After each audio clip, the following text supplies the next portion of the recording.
La percepción, en el mundo corporativo, es una moneda más valiosa que el propio capital. La imagen de éxito, de poder, de tener el control, lo es todo. Yo, Julio, entendí eso perfectamente. Durante 15 años, construí una reputación como uno de los consultores de reestructuración de empresas más astutos de la Ciudad de México. Yo era el hombre al que los consejos de administración llamaban cuando necesitaban una cirugía silenciosa y precisa. Pero, hace 6 meses, hice algo que conmocionó a mi círculo profesional y horrorizó a mi esposa, Patricia. Renuncié. Voy a tomarme un año sabático, anuncié. Para el mundo, estaba exhausto. Para Patricia, era una decepción ambulante. La verdad, sin embargo, era mucho más compleja. No me estaba retirando, me estaba preparando para la mayor adquisición de mi carrera, un proyecto tan secreto que exigía un sigilo absoluto. La erosión de mi matrimonio comenzó el día que vacié mi oficina. Patricia, una ambiciosa gerente de marketing en la gigante de bienes de consumo Nexa Corp, siempre se deleitó con mi estatus. Mi éxito era un accesorio para el suyo. Cuando ese accesorio fue guardado en el cajón, el resentimiento comenzó a florecer. El hombre que admiraba se convirtió, a sus ojos, en un peso muerto. Las mañanas, antes repletas de conversaciones sobre el mercado, ahora estaban llenas de sus suspiros de impaciencia y preguntas puntiagudas. ¿Ya repartiste currículums hoy, Julio? Fulano fue ascendido, lo supiste, estoy haciendo mi mejor esfuerzo para mantenernos, pero necesito que te esfuerces. Me convertí en su proyecto de caridad y su mayor vergüenza. Me veía en casa, leyendo informes y en teleconferencias silenciosas, y veía solo a un hombre ahogándose en su propio tiempo libre. No tenía idea de que estaba en una guerra, comandando una adquisición hostil de Nexa Corp, la misma empresa donde ella trabajaba, a través de un fondo de capital privado europeo que me contrató para ser su nuevo presidente del consejo una vez que la transacción se completara. Para mantener el sigilo, yo era un fantasma, operando en las sombras. Para mi esposa, era solo un fracaso. El catalizador fue la cena corporativa de fin de año de Nexa Corp, un evento de gala en un hotel de lujo en el Paseo de la Reforma. Patricia insistió en que fuera. Necesitas salir, ver gente, tal vez hacer algo de networking. No puedes quedarte en casa para siempre, dijo, con un tono que era una mezcla de lástima y desprecio. Acepté ir, sabiendo que esa noche sería el acto final de mi operación secreta. La adquisición se había finalizado esa misma tarde. Yo era, a partir de ese momento, el dueño silencioso de la fiesta. Patricia pasó la noche ignorándome, circulando entre sus colegas, riendo a carcajadas, la personificación del éxito. En un momento dado, me agarró del brazo, arrastrándome hacia un hombre mayor, de cabello canoso y un aire de autoridad. Julio, quiero que conozcas a mi jefe, el señor Morales, el director de operaciones. Extendí la mano, pero Patricia intervino, con una risa fuerte y forzada, proyectada para la audiencia de alrededor. Señor Morales, este es mi esposo, Julio, dijo, y luego hizo una pausa dramática, la sonrisa cruel ensanchándose. Nuestro más reciente, fracasado desempleado. El aire se congeló. Algunos de sus colegas se rieron, avergonzados.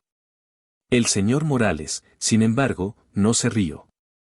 Su sonrisa se desvaneció, reemplazada por una expresión de puro shock y, luego, de pavor. Miró mi rostro, y el reconocimiento lo golpeó como un rayo. Su rostro palideció. Ignoró por completo la mano que le extendía. Sus ojos estaban fijos en los de Patricia, que todavía sonreía, saboreando su pequeña y cruel broma. Su jefe entonces sonrió, una sonrisa fina, gélida, sin ningún rastro de humor. Miró a Patricia, mi esposa, y dijo las palabras que harían que su mundo implosionara. Estás despedida. El silencio que siguió a las palabras del señor Morales fue más profundo y pesado que el de cualquier sala de juntas. La música ambiental de la fiesta, las risas lejanas, todo pareció desaparecer, absorbido por el vacío de shock que se formó a nuestro alrededor. La sonrisa presuntuosa de Patricia se congeló, luego se desintegró, reemplazada por una máscara de pura incredulidad. Sus ojos saltaron de su jefe a mí, buscando una explicación para una broma que no entendía. ¿Qué? Tartamudeó, una risa nerviosa escapando de sus labios. Señor Morales, ¿qué broma es esta? No tiene gracia. Pero el señor Morales no estaba bromeando. El pavor en su rostro era real. Me ignoró por un momento, la fuente de su terror, y se volvió hacia Patricia con una furia contenida. ¿Crees que esto es una broma?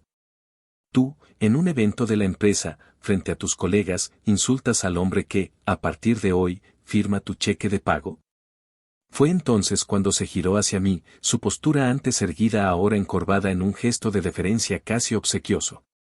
Señor Vasconcelos, dijo, usando mi apellido formal, uno que Patricia raramente oía. Le pido las más sinceras disculpas. Nadie de la dirección nos informó que usted estaría presente esta noche. Si lo hubiera sabido, habría preparado una recepción adecuada. La confusión en el rostro de Patricia se profundizó. ¿Señor Vasconcelos? ¿De qué estás hablando? Su nombre es Julio. Y está desempleado. Cada palabra que decía solo cavaba su tumba profesional más hondo. Morales cerró los ojos por un momento, como si pidiera fuerzas. Patricia, dijo, la voz baja y cortante, para que solo nuestro pequeño grupo oyera. Este es el señor Julio Vasconcelos. Es el socio director del Fondo de Inversión Atlántico, el grupo que finalizó la adquisición de Nexa Corp hoy a las 5 de la tarde. Hizo una pausa, dejando que la información penetrara. No es un fracasado desempleado. Es el nuevo presidente del Consejo de Administración. Es, para todos los efectos, mi jefe, el jefe de nuestro CEO, y tu nuevo dueño. Y tú, en tu primera interacción con él, lo has humillado públicamente. Observé el rostro de mi esposa mientras la realidad la golpeaba, no como una ola, sino como un tsunami.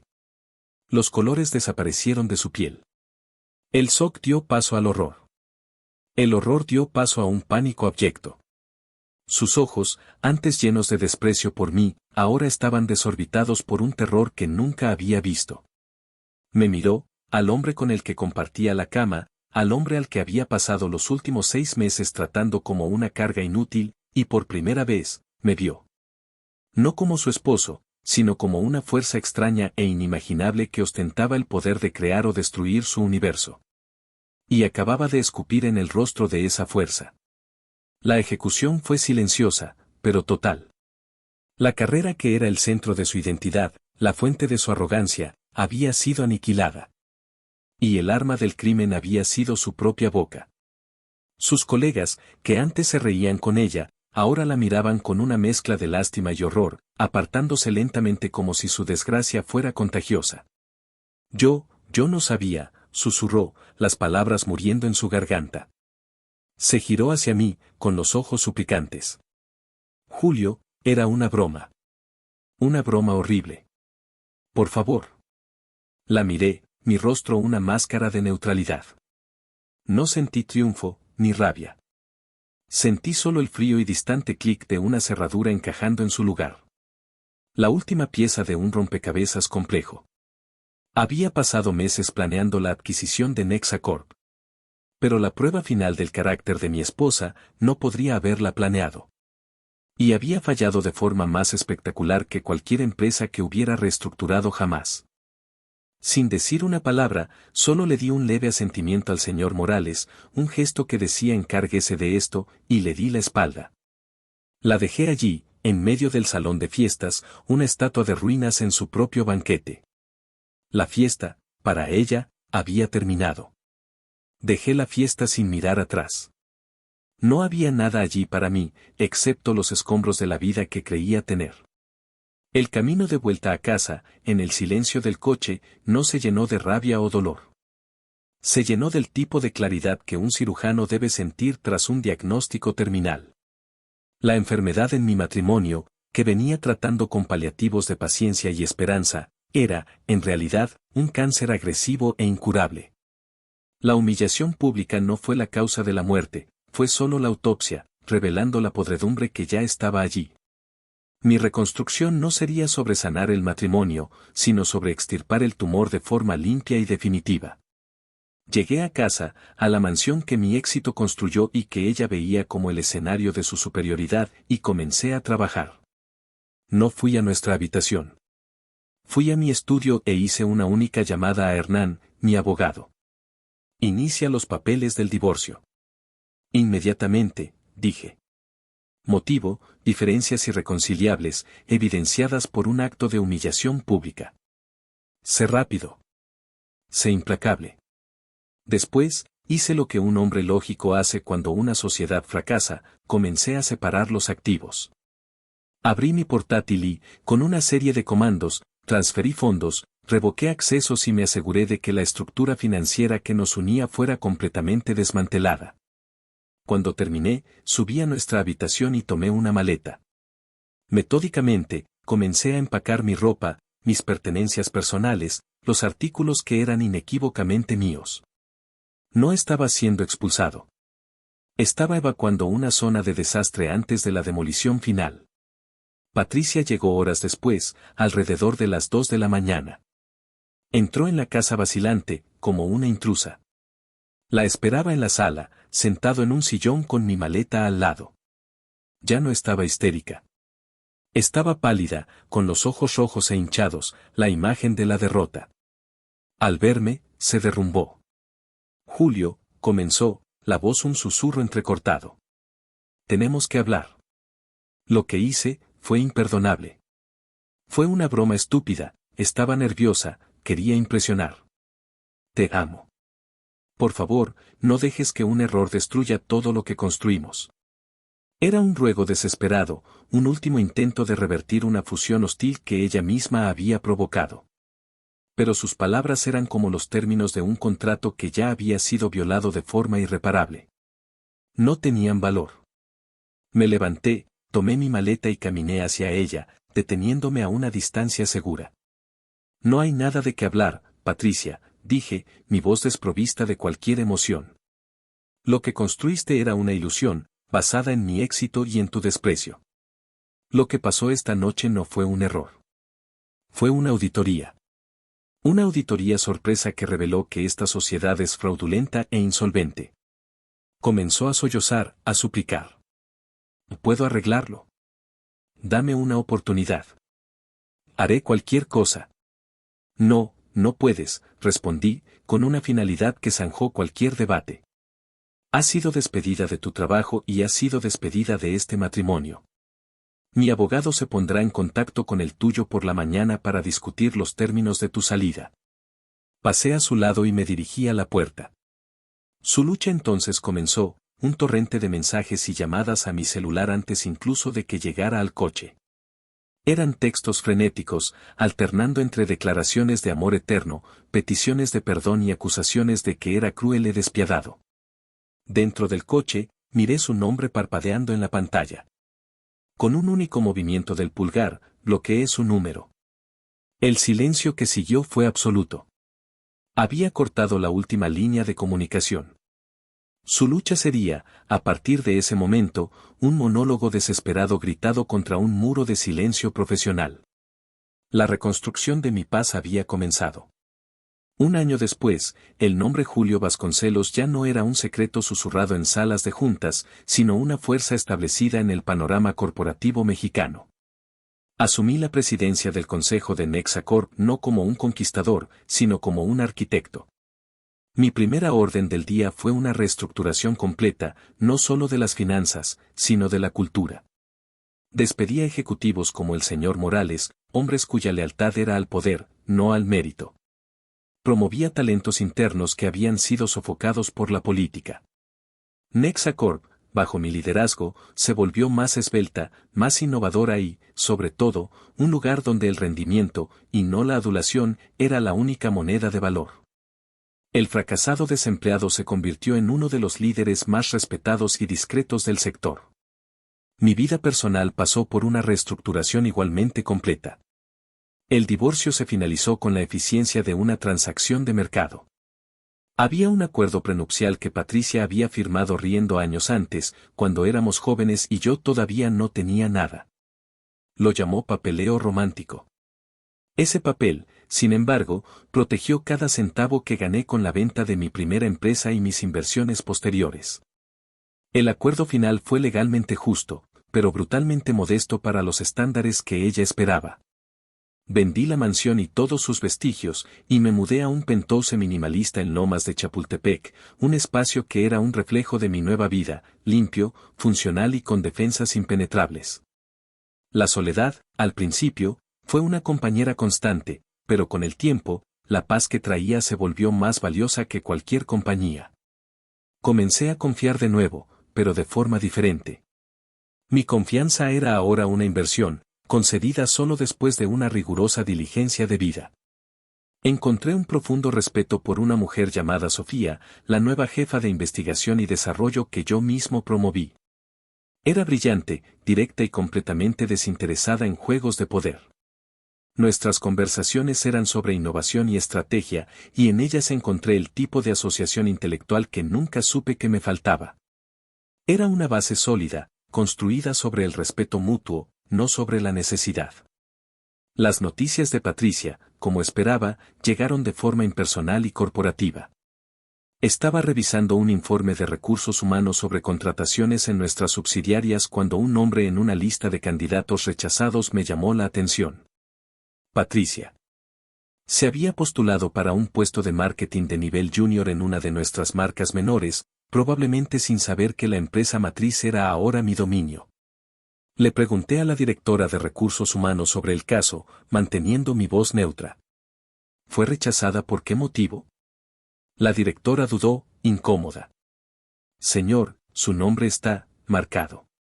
De hecho, está en una lista informal de no contratar, que circula entre las principales empresas del sector.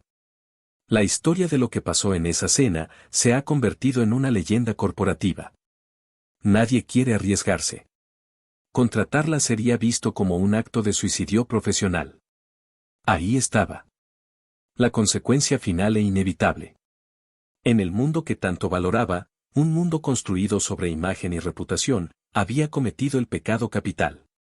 Se había convertido en una broma, una anécdota contada en almuerzos de negocios como un cuento con moraleja. Su humillación no fue un evento de una noche, se convirtió en su identidad profesional permanente. Entendido. Siga el protocolo, dije, cerrando el informe. No sentí nada. Ni una pizca de satisfacción, ni una sombra de lástima. Fue como leer el balance final de una empresa que quebró. Los números eran lo que eran. El resultado era el producto de una serie de malas decisiones de gestión. Su caso, en mi mente, estaba cerrado, archivado, consolidado. Mi nueva vida, mi nuevo imperio, estaba a salvo, y la mayor amenaza a él se había neutralizado de forma eficaz y permanente. Pasaron 2 años. Nexacorp, bajo mi dirección, se convirtió en un modelo de eficiencia e innovación, la joya de la corona del portafolio del Fondo Atlántico. Mi vida personal encontró un equilibrio que nunca pensé posible.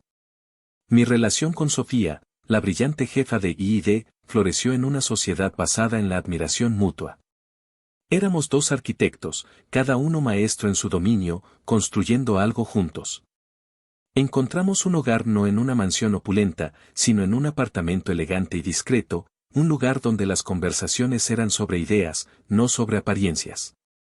La felicidad, descubrí, no era un evento ruidoso como una fiesta de gala, sino el silencio confortable de un respeto compartido. El encuentro final, el epílogo no escrito de mi antigua vida, tuvo lugar en una fría noche de invierno. Salía del edificio de Nexacorp, el rascacielos que era el símbolo de mi nuevo imperio, más tarde de lo habitual. El vestíbulo estaba silencioso, el mármol pulido reflejando las luces de la ciudad. Mi chofer ya me esperaba con el coche en la puerta. Mientras me acercaba a la salida, un coche de aplicación se detuvo frente a mí, esperando a un pasajero que acababa de solicitarlo. Las luces interiores del coche se encendieron cuando el conductor se inclinó para verificar la aplicación en su teléfono. Y, por un instante, el mundo se congeló. La conductora era Patricia. El tiempo y la dificultad habían sido crueles. El cabello perfectamente peinado fue reemplazado por un moño cansado. El rostro, Antes un lienzo para maquillaje caro, estaba desnudo y marcado por un agotamiento profundo. La arrogancia en sus ojos había sido reemplazada por un vacío resignado. La exgerente de marketing, la mujer que soñaba con subir a la cima de la escalera corporativa, ahora se ganaba la vida llevando y trayendo a las mismas personas con las que un día compitió. La ironía era tan brutal, tan completa, que trascendía cualquier sentimiento de venganza. Nuestros ojos se encontraron a través del parabrisas. Un breve y chocante momento de reconocimiento mutuo. Vi un destello de pánico y humillación profunda en su rostro. Desvió la mirada instantáneamente, mirando el teléfono como si fuera su única salvación. En ese momento, yo tenía todo el poder. Podría haber dicho algo, hecho un gesto, cualquier cosa que profundizara su humillación. Pero el hombre al que había despreciado ya no existía. Y el hombre en el que me había convertido no tenía interés en aplastar a los derrotados. Mi veredicto final fue el silencio. Le di un único y casi imperceptible asentimiento con la cabeza. No fue un gesto de perdón, ni de lástima. Fue un reconocimiento final. Un punto y final. Luego, sin romper el paso, entré en mi propio coche, que esperaba silenciosamente detrás del suyo. La puerta se cerró, envolviéndome en cuero y silencio. Mientras mi coche se alejaba, dejándola atrás, esperando a su próximo pasajero anónimo, la reflexión final se formó en mi mente. En aquella noche fatídica, Patricia me etiquetó de fracasado. Era el peor insulto en su diccionario, el único barómetro de valor que conocía. Pero el verdadero fracaso nunca fue la ausencia temporal de un título o un salario. El verdadero fracaso, aprendí, es la bancarrota del carácter. Es tener un alma tan pobre que la única manera de sentirse grande es intentando hacer que los otros se sientan pequeños. La venta de mi primera empresa no solo me dio $40 millones. Me dio una verdad de valor incalculable, una auditoría brutalmente honesta de mi vida. No adquirí solo una empresa esa noche. Adquirí mi libertad, saneé mi portafolio personal de su activo más tóxico. Y esa fue, de lejos, la transacción más rentable de mi vida.